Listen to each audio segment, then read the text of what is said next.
Bom dia, irmãos, graça e paz. Privilégio podermos mais uma vez nos reunir aqui para ouvir a mensagem do Senhor. E hoje nós vamos terminar a nossa carta aí de Efésios, que começamos, parecia que ia demorar mais, né? Mas com a graça de Deus a gente chegou agora no capítulo 6. E eu queria convidar vocês para a gente ler juntos. Aqueles que não têm a sua Bíblia, se quiser acompanhar no boletim, está aí. Quem tiver sua Bíblia, capítulo 6, verso 10 até o verso 20. A palavra do nosso Deus diz assim: quanto ao mais, sejam fortalecidos no Senhor e na força do seu poder.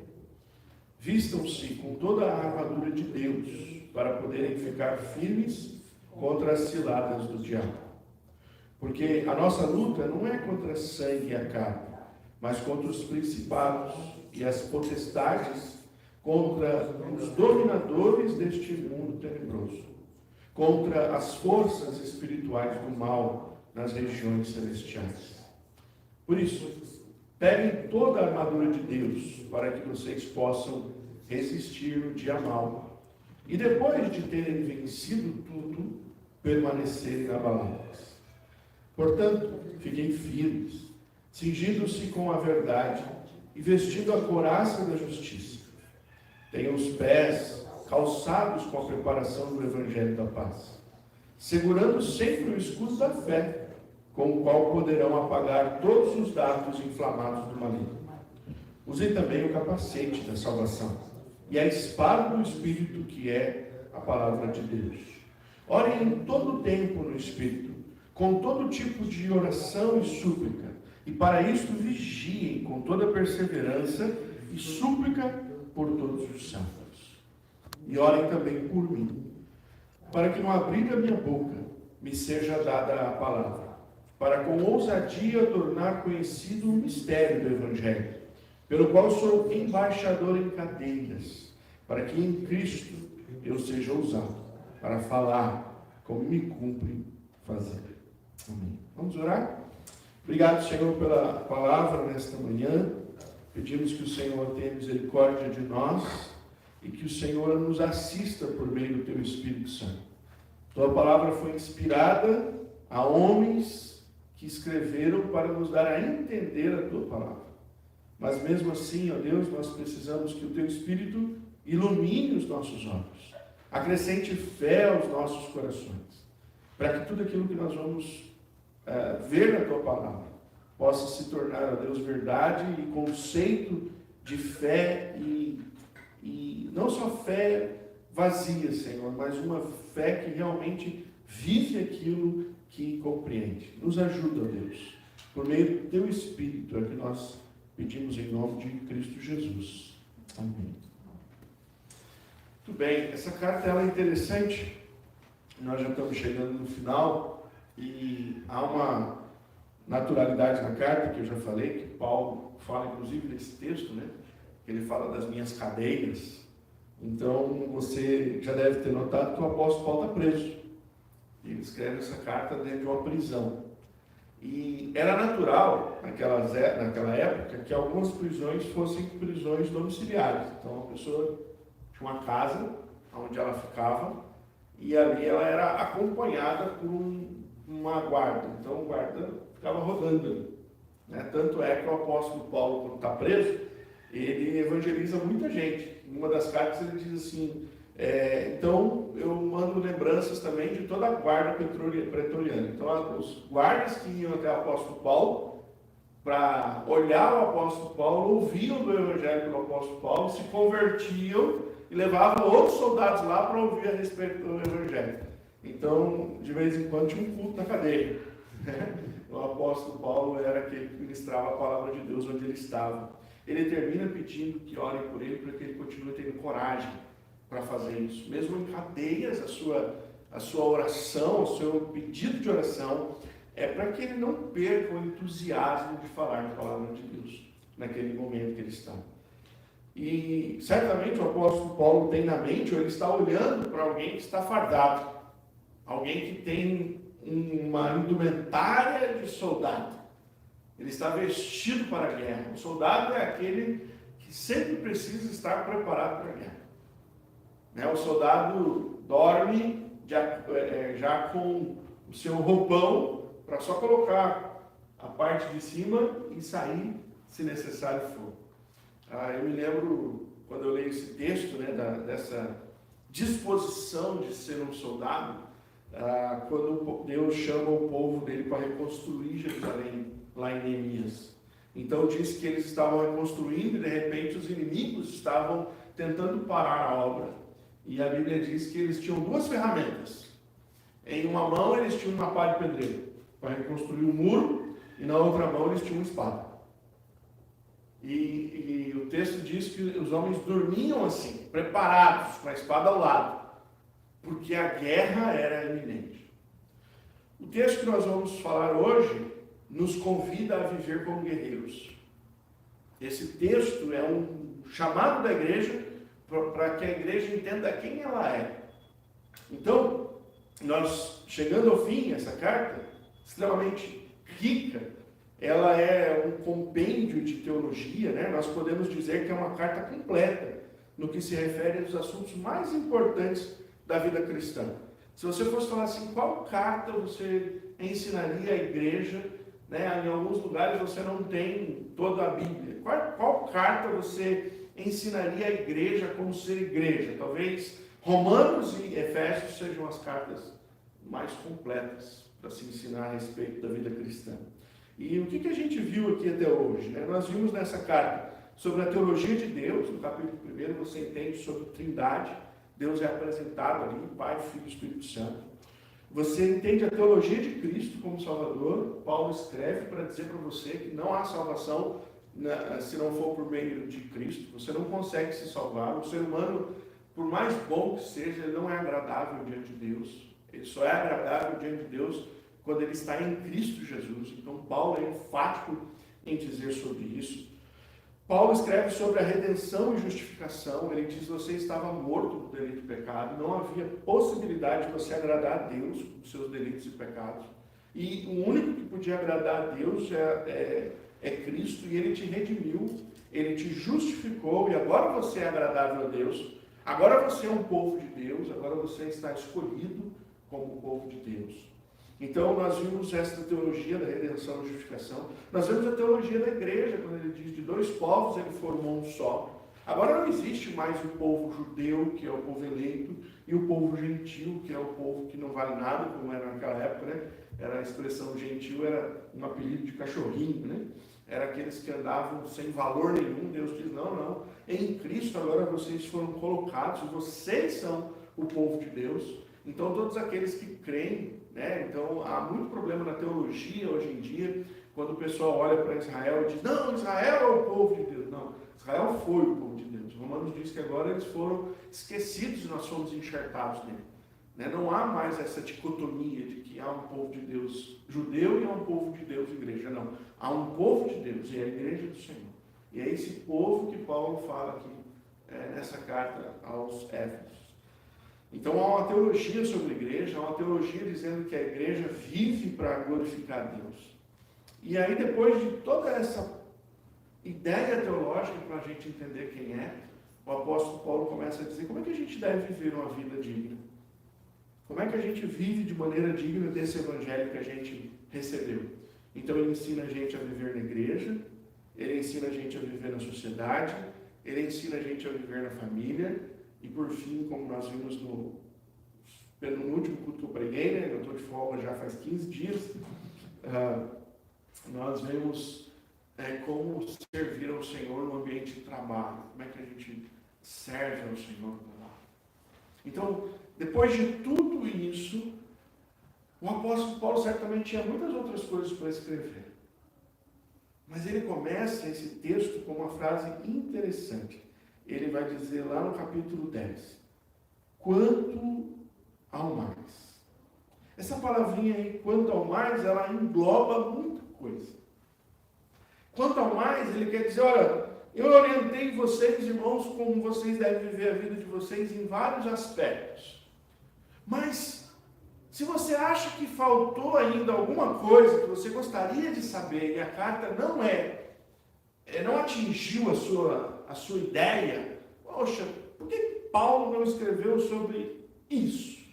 Se isso está na sua cabeça, na leitura da carta, eu quero dizer para vocês, quanto ao mais, essa ideia de colocar todo o resto, Paulo então visa orientar a igreja a olhar a vida toda como uma vida espiritual. Esse, quanto ao mais, é um marco. É um marco para você colocar e englobar todas as coisas nela. Quanto ao mais, você vai ser orientado a viver como precisa viver de maneira espiritual. Então, eu vivo na sociedade, eu já sei como viver. Eu vivo na igreja, Paulo diz lá como eu devo viver. Eu vivo na minha casa, eu sei como viver. Eu vivo como um funcionário ou como um patrão, eu sei como viver. Mas há alguns nuances da gente na nossa vida, na sociedade, que eu gostaria de ter mais sabedoria. Algumas coisas que eu gostaria de ter mais sabedoria na minha vida, na família. Quanto ao mais, quanto ao restante da minha vida, o que eu faço? Então o apóstolo Paulo escreve, você vai viver como a palavra de Deus orienta. E aí eu queria enfatizar para vocês esses versículos, né? Quanto ao mais, sejam fortalecidos no Senhor e na força do seu poder, e vistam-se de toda a armadura de Deus. Então, quanto ao mais, irmãos, a ideia de hoje é: vivam como guerreiros fortes, para vocês poderem viver, ou melhor, vencer os dias maus. Eu queria relembrar uma expressão que o apóstolo Paulo usa muito nessa carta, para a gente entender o texto de hoje. Em alguns momentos da carta, Paulo diz sobre regiões celestiais. Eu vou relembrar para você. Capítulo 1, verso 3. O apóstolo Paulo diz assim: bendito seja o Deus e Pai de nosso Senhor Jesus Cristo, que nos abençoou com todas as bênçãos espirituais nas regiões celestiais em Cristo. No capítulo 1, verso 3, começo da carta, o apóstolo Paulo enfatiza para nós regiões celestiais. Ainda no capítulo 1, no verso 20, ele diz: ele exerceu, Deus Pai, esse poder em Cristo, ressuscitando-o dentre os mortos, fazendo-o assentar à sua direita nas regiões celestiais. Então veja, no capítulo 1, há duas menções sobre regiões celestiais. Capítulo 1, verso 20, capítulo 1, verso 3. Ele nos abençoou nas regiões celestiais. E Cristo foi ressuscitado, está assentado nas regiões celestiais. Aí no capítulo 2, verso 6, Paulo de novo vai falar das regiões celestiais. Aí ele diz: e juntamente com ele, juntamente com Cristo, nos ressuscitou, lembra que a gente estava morto? Nos ressuscitou e com ele, Jesus, nos fez assentar nas regiões celestiais em Cristo Jesus. Opa! Então ele nos abençoa nas regiões celestiais, Jesus ressuscitou e está nas regiões celestiais, e nós, espiritualmente falando, nos fomos ressuscitados e agora nós estamos nas regiões celestiais. Quando nós vamos para o capítulo 3, versículo 10, a palavra de Deus diz: e isso para que agora, pela igreja, falando da igreja, a multiforme sabedoria de Deus se torne conhecida dos principados e das potestades nas regiões celestiais. Opa, agora encontramos mais companhia na região celestial. Primeiro era só Jesus que estava sentado lá. Depois Paulo diz que nós estamos lá com Jesus. Agora o apóstolo Paulo diz que todas as principados e potestades também estão lá, nas regiões celestiais. E por fim, versículo 12, que agora lemos, que vocês tenham forças para vencer o mal nas regiões celestiais. Por que isso é importante? Isso é importante porque o apóstolo Paulo está querendo convidar a igreja a compreender quem ela é e aonde ela está. E para o que ela precisa estar atenta, estar alerta. Por que eu tenho que ser guerreiro? Por que eu preciso viver uma vida como se eu estivesse em guerra? Então, o texto está nos levando para uma lógica importante na nossa vida cristã. Anunciando que, embora vivamos materialmente neste mundo, eu estou vendo vocês estão me vendo, depois do culto você pode dar um abraço no seu irmão, ver que ele não é um fantasma, ele está aqui, você pode tocar e sentir nele, você pode entender que tudo isso aqui existe materialmente falando, nós não estamos numa Matrix, não estamos, mas nós precisamos entender que espiritualmente falando, embora estejamos neste mundo, nós vivemos em um mundo espiritual, e esse mundo espiritual é um lugar de batalha. Esse mundo espiritual é um lugar de guerra. Eu não sei se vocês lembram da história de Elias e Eliseu, né? Eliseu e acho que é Geazi. Eliseu e Geazi, o seu aprendiz. Eliseu é cercado, ele está num lugar e ele é cercado pelo exército inimigo. Imagina você sai da sua casa e o exército americano está todo parado lá na frente da sua casa. Tem helicóptero voando, tem, como é que chama? Tanque de guerra, tem aqueles caras com sniper de longe, você só ouve aqueles barulhos do helicóptero. E aí alguém fala, sai pra fora. E aí você, meu Deus, não fiz nada, não fui eu. Você confessa até o que você não fez. Não é? Então imagina que estava essa situação, o exército cercou o profeta saiu, belo, sereno, tranquilo, e o ajudante dele tremendo nas botas. Aí chegou o grande dia, né? É aqui agora, eu vou morrer. E aí, o profeta olha e vê a ansiedade, vê o medo, e ele faz uma oração. E a oração dele é a seguinte: Senhor, abre os olhos desse menino, para ele ver o que eu estou vendo.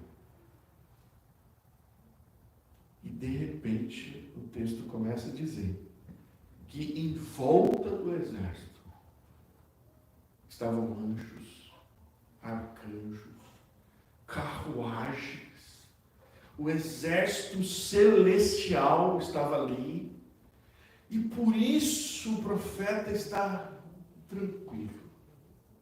E agora o seu ajudante está tranquilo. E ele diz, nada vai acontecer.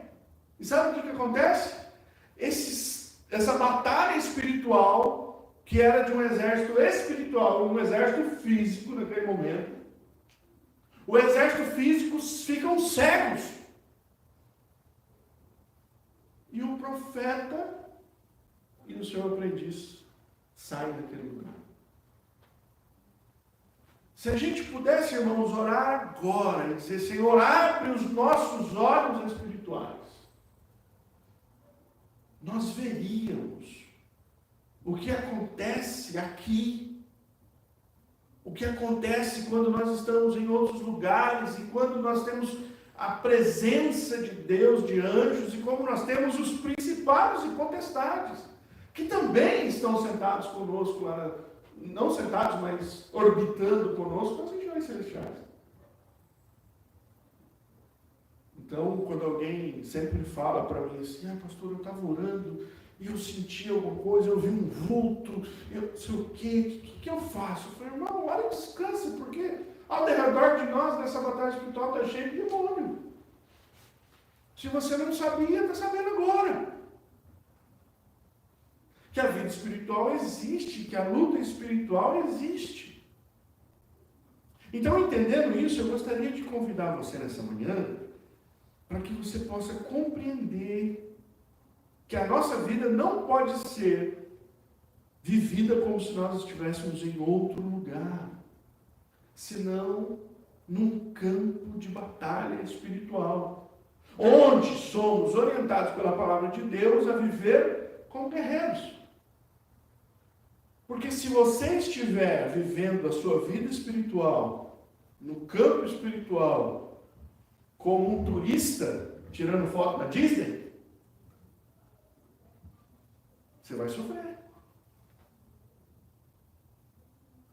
Então, a nossa vida, como diz a minha esposa, brinca, a vida do crente não é um morango. A nossa vida não é uma vida de pessoas que estão passeando no parque da Disney de férias. A vida cristã é uma vida de pessoas que foram convidadas para viver como guerreiros fortes, para vencer o diabo. Tá bom? Então eu quero que a gente aprenda rapidamente os conselhos dessa carta. Primeiro, como guerreiro, você precisa se vestir como guerreiro. Bom, se você é convidado a viver como guerreiro em batalha, você não pode se vestir, então, como qualquer outra coisa, como um turista, como alguém que vai para um baile de gala, como alguém que está passeando, como alguém que está no domingo de manhã, aquele, como é que fala? Que a gente acorda, pijama, né? Que você acorda no domingo e passa o domingo inteiro. Na vida espiritual não é desta maneira. Nós somos convidados a nos vestir. E vestir como um guerreiro e um soldado. E aí é interessante porque o apóstolo Paulo, olhando para o guerreiro, ele começa a falar como que é a roupa do guerreiro. E ele começa a dizer para nós o que a gente precisa se vestir. Eu espero que você não tenha tido essa experiência que eu já tive. Eu convivi, antes de ir para o seminário, numa igreja que se avivou, né? Vou botar entre aspas esse avivamento aí. Mas ela tinha uma noção de fazer as coisas um pouco diferente. E ela entrou numa linha lá nos anos 90, que estava ensinando muito no Brasil, sobre batalha espiritual. E aí, quando ia ensinar sobre batalha espiritual, o pessoal pegava esse texto aqui e a gente fazia meio que uma dinâmica espiritual. Quando a gente ia orar em algum lugar, aí a gente começa, agora eu visto o cinturão da verdade em nome de Jesus, eu coloco a couraça da justiça, eu impunho o escudo da fé, e a gente batia o pé, e era gostoso, até exercício, dá pra zumba esse negócio aí, né? Mas era uma coisa assim, agora eu estou misticamente pegando alguns componentes espirituais e colocando sobre mim. E agora eu estou pronto. Aí no outro dia, o que eu tinha que fazer? Agora eu me visto. A ideia do apóstolo Paulo não é que você põe essa roupa, tire a roupa, depois põe de novo quando você precisar. A ideia do apóstolo Paulo é que essa roupa é sua. É a única roupa. Eu sei que as mulheres vão sofrer agora com isso. Mas é a única roupa que vocês vão ter. E para nós, do homem, é uma delícia. Que legal. Nem preciso mais me preocupar com isso. Não quero mais, não preciso mais ir no guarda-roupa ficar pensando o que eu vou comprar. Não preciso mais ir numa loja ficar experimentando roupa que eu não gosto. Que a mulher fala, não, por favor, tira. É só em casa que acontece isso, eu sei. Cinto da verdade, couraça da justiça, calçado do evangelho da paz, escudo da fé, capacete da salvação e a espada do Espírito é o seu look, irmão. Esse é o seu look. E não é uma coisa mística para você pôr um dia e pôr outro. Não, é algo que você foi escolhido por Deus para viver. Cinto da verdade. Por quê? Nós assumimos que o evangelho é a verdade. Jesus diz que ele é a verdade. Logo, a nossa maneira de viver deve ser em verdade. O crente não pode mentir. O crente não pode viver em mentira. O crente não pode ser parceiro de mentira. Porque isso estraga o que nós fomos chamados para ser.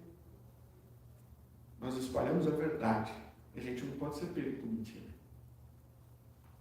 Com graça da justiça, Deus em Cristo nos justificou. O Senhor Deus é justo juiz. Logo, nós, seus servos, vamos falar sobre o quê? Sobre a sua justiça.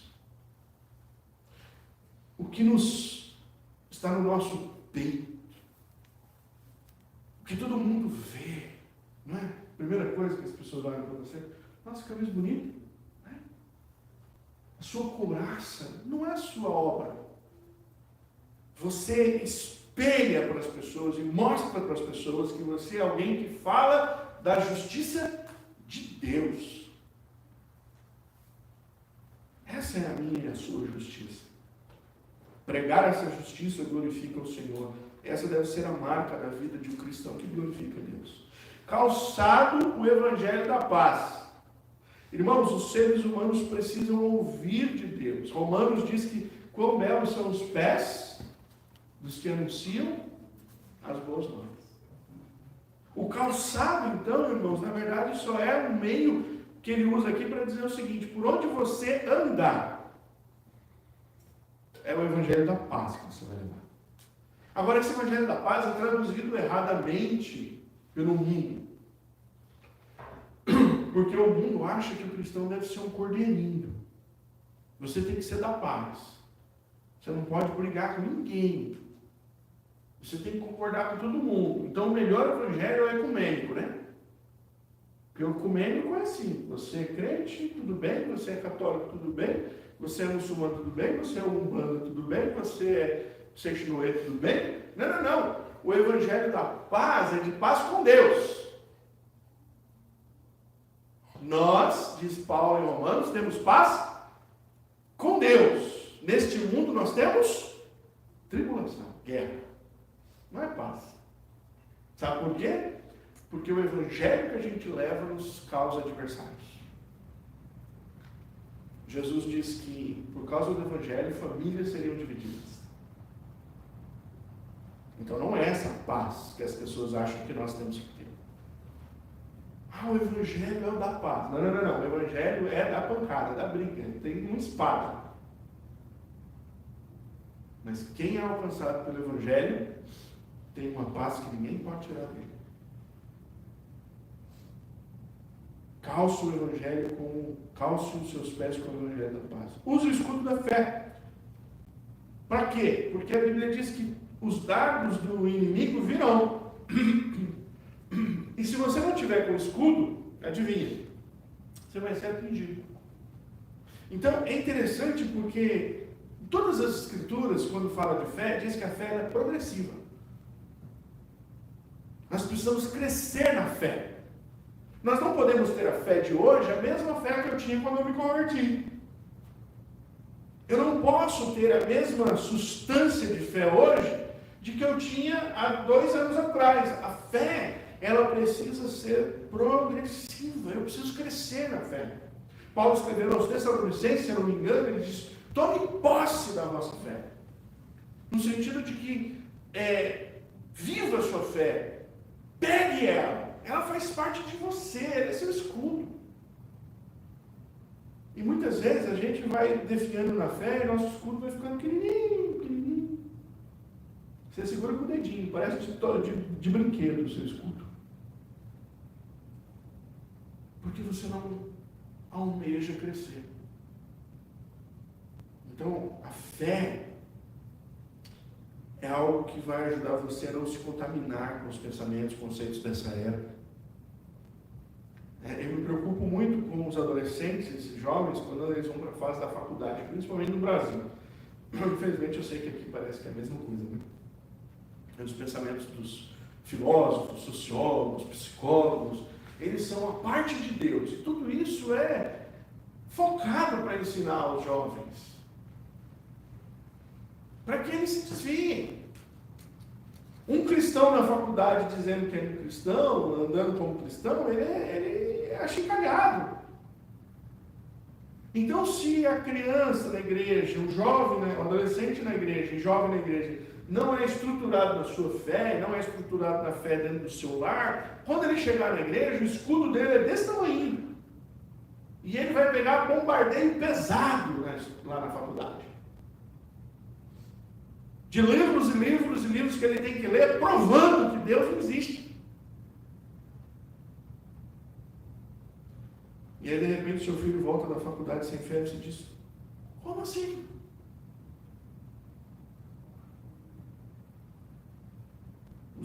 Use fé, acrescente a sua fé, estude, crie argumentos para você superar e viver contra tudo que tem por aí. Capacete da salvação, irmãos. Salvação é um ato de Deus em favor dos homens. Esse ato é inteligível.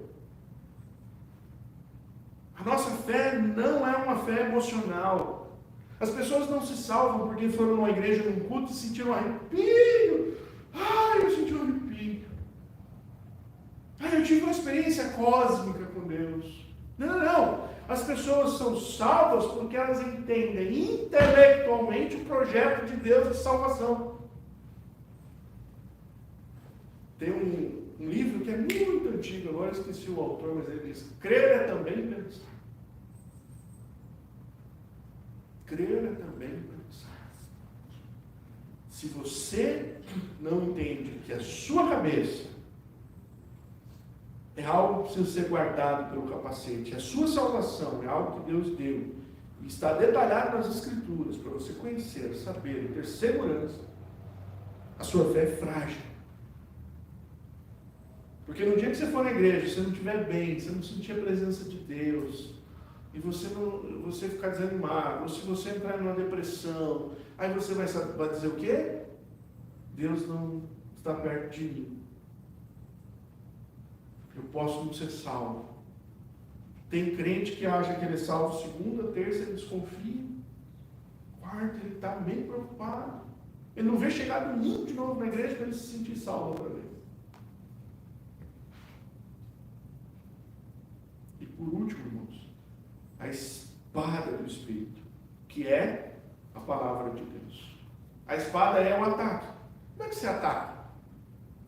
O reino do mal. Nós estamos nas regiões celestiais. Quem que está sentado lá com a gente? Jesus. E quem que está ao redor? Principados e potestades. Há uma luta espiritual. A Bíblia diz que as portas do inferno não podem contra a igreja.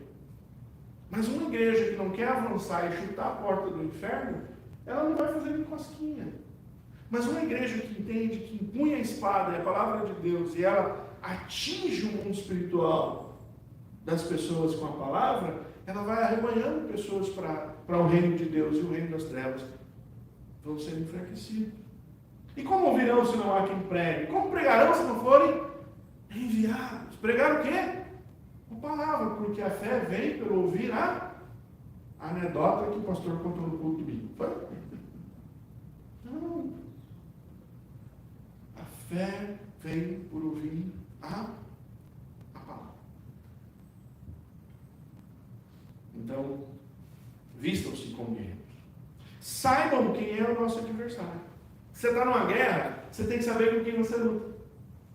Quem gosta de filme de guerra antigo? Deixa eu ver. Olha, tem mulher que gosta, que legal. A minha fala: ai, que horror, que delícia de velho. Sangue, né? Aquelas espadas. Mas o que identifica aquelas guerras antigamente que eu acho tão interessante? Os modelitos, né? Fico pensando quem fazia aqueles modelitos. As roupas da guerra tinham que ser bem notadas, porque você poderia estar lutando contra o seu companheiro, se você não conhecer. Quem que conhece? 50 mil caras andando na guerra. Meu, você está com o uniforme vermelho, você não tinha vermelho, tá bom, amigo, mas é nós, e vamos, contra os caras do azul, e acabou, é assim.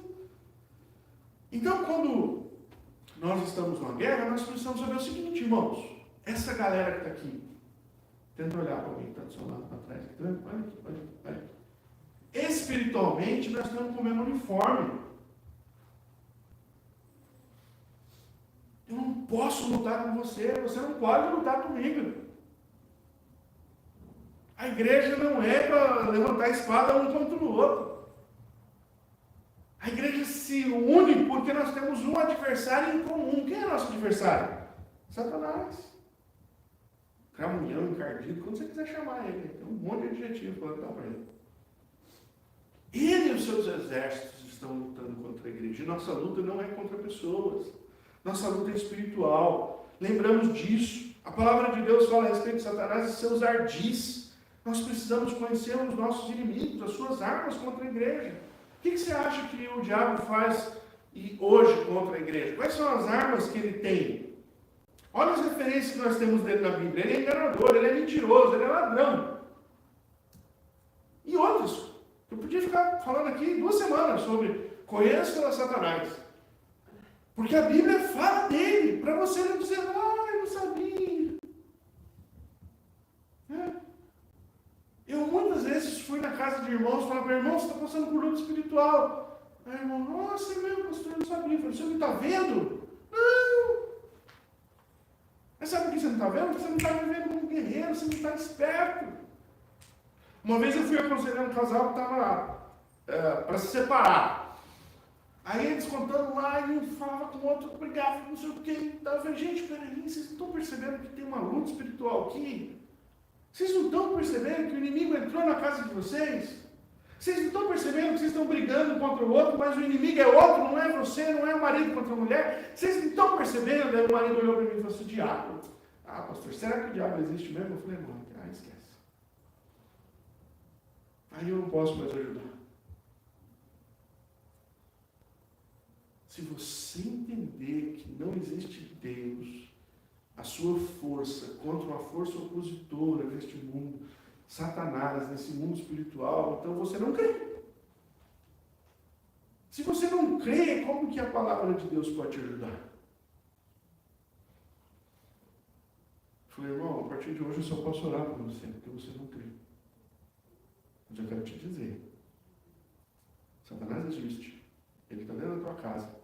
Ele está sapateando a sua família. E você não está enxergando. E eu estou disposto, quando você quiser, para a gente lutar junto. Essa luta, embora não seja contra pessoas, adivinha, o diabo usa pessoas. E a gente precisa discernir pessoas. A gente precisa discernir amizades. A gente precisa discernir conceito de vida. Porque senão, o diabo vai colocar pessoas para nos atacar, para nos levar para longe da vontade dele. Mas não brigue com essa pessoa é um alvo de evangelização. Mas quando ela estiver sendo usada por diabo, seja usado como Jesus foi com Pedro, sai para lá, Satanás. Quem era Pedro? Era um amigo dele. Era o discípulo dele. Mas naquele momento estava cogitando das coisas do diabo. Nós precisamos orar por discernimento. Por fim, irmãos, pratiquem a espiritualidade. Esse mundo que nós estamos é sedutor e muitas vezes ele é usado pelo inimigo para nos fazer acreditar que a guerra acabou. A gente vive uma vida boa, formidável, próspera, a gente passeia, a gente vai para cá, a gente vai para lá, a gente vai na Disney, meu cara. O mundo é legal, o mundo é bacana. E aí quando você está num mundo muito legal, muito bacana, a gente vinha, você solta a espada, você solta o escudo, daqui a pouco você tira a couraça, daqui a pouco você põe um assunto e fala, vamos mudar, a vida é maravilhosa.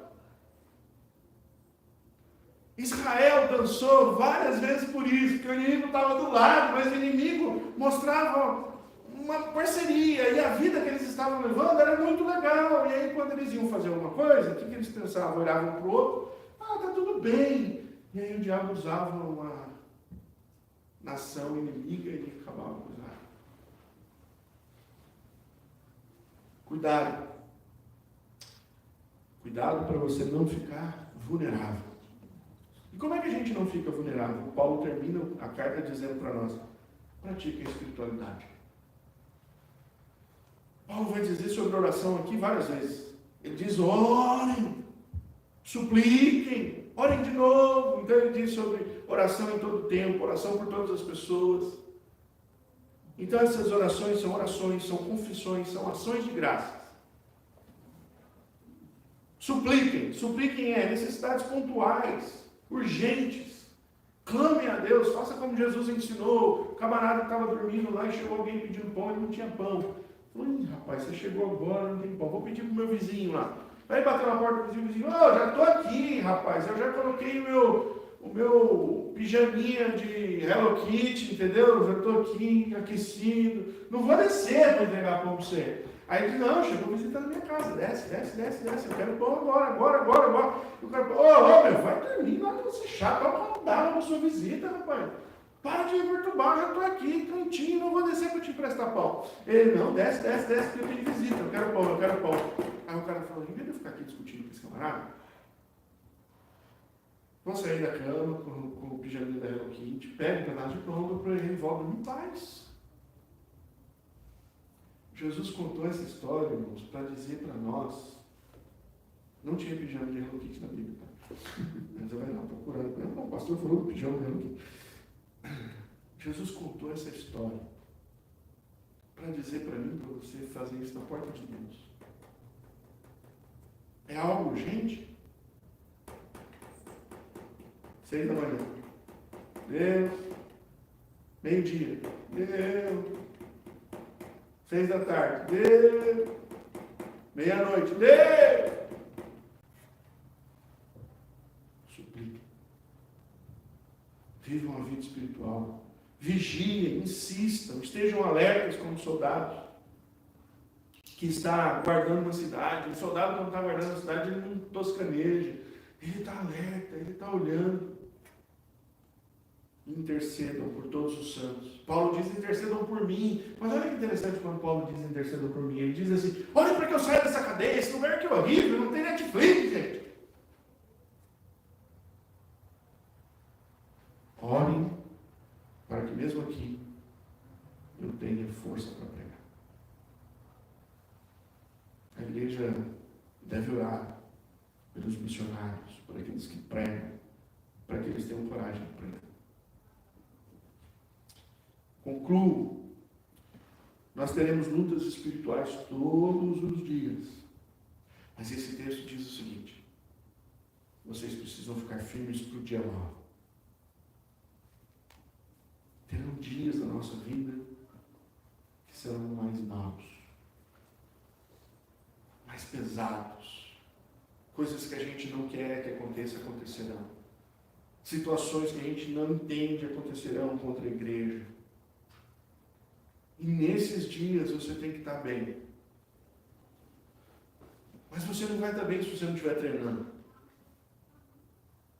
Se chegar um dia que você tem que pegar ali 150 quilos, mas você não vai à academia e não começou a pegar 10, 20, 30, 60, 80, para você poder ter coragem dos 150, adivinha, você vai passar vergonha.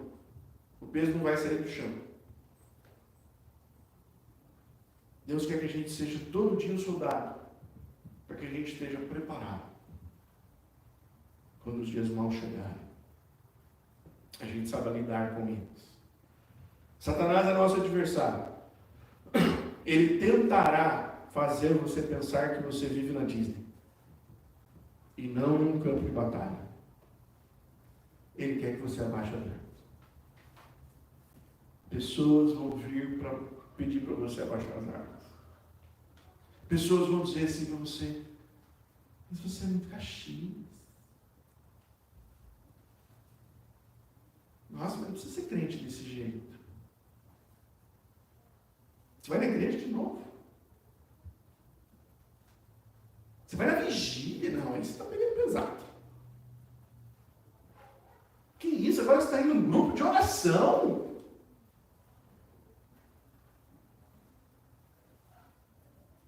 E eles vão dizer para você: está demais. Relax. Relax, que a vida é boa. Ele vencerá se você orar menos. Se você der menos atenção à palavra de Deus. Se você não compreender que vivemos na região celestial e que a batalha espiritual é travada ali, ele vencerá. Mas ele será derrotado.